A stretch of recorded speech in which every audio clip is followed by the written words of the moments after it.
Working at Marvel and DC Comics doesn't pay. You are disposable. You are just churned out. You're not respected. They just view you as fodder to throw in so they can move in for the next thing. And yet people still just act like the pinnacle of comics is trying to write for these fan fictions of creations that were done by Stan Lee years and years and years ago. It's ridiculous. We need to change the way that comic culture works, because this aspiration of you need to be a Marvel and DC artist to be a real person at this point is absolutely ridiculous. And if you look at healthy environments where comics actually do really well, like in Europe or in Japan, that's not an aspiration to be working on somebody else's property. Being your own creator is what is the big goal. And so Marvel and DC have set things up with monopolistic tendencies, flooding the market with issues every month of subpar quality, just so that they can get everybody else boxed out of the market for decades. And now you were starting to see that more and more creators are voicing on social media that they've been mistreated. We've seen this with Marvel Studios, even from just the people who work on the movies and films, and of course Marvel Animation now. We see this with Marvel Comics, and there's been a lot over the last years. Rob Liefeld's been going hard at Kevin Feige. We've had Dustin Nguyen, who's a great artist, who's gone out and said that Marvel and DC haven't even increased his page rates in a decade. I mean, these people are not treated well. They're not producing their best work because they always phone it in because they're not being treated well or paid well enough. And people need to, of course, move on from this. And that's what we're trying to build with this movement. Bad business practices at Disney and Warner Brothers. Of course, they're extreme leftists who are crazy over there as well, which is leading to all this. This is what communism looks like, right? Corporate or corporatism is the same thing. And of course, we are trying to build independent movements over here. So please hit the like and subscribe button, guys. Join us as we talk about all things in comics. I'm very, very happy to announce we've been promoting this week. This is my my comic Substack.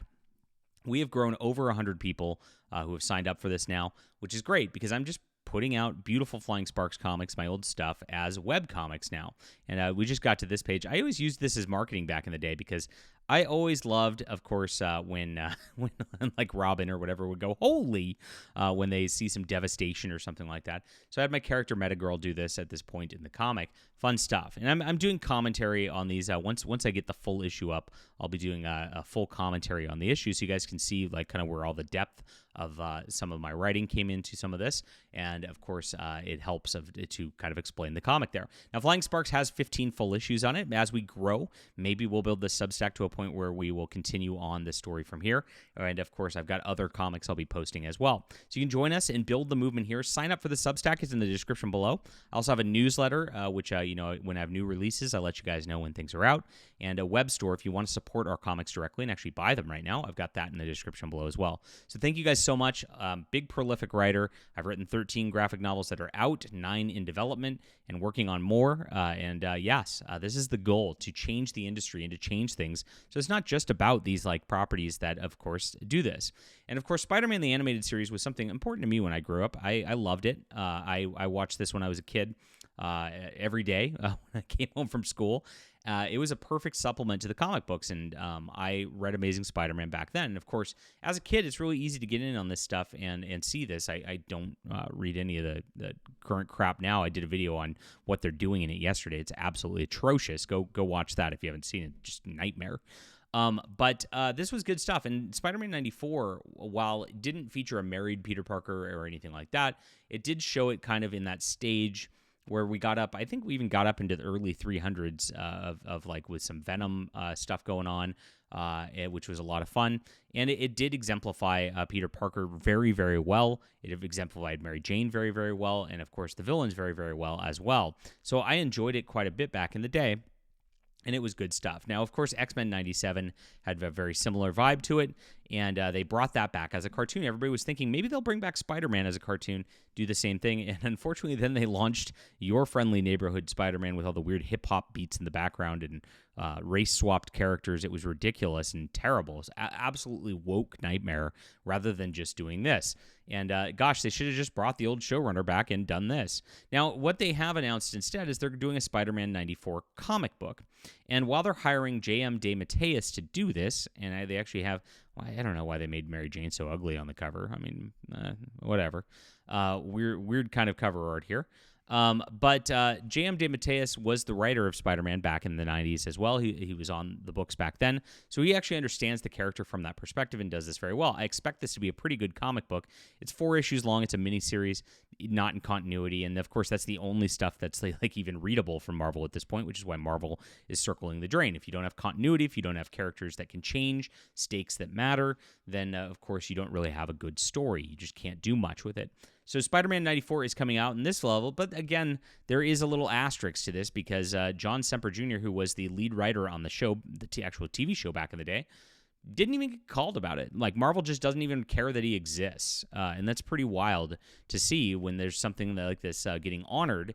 And he says, I got a text message this morning from my good friend Matt Dunford telling me Marvel is continuing my Spider-Man animated series in comic book form in a 4-issue limited series called Spider-Man 94.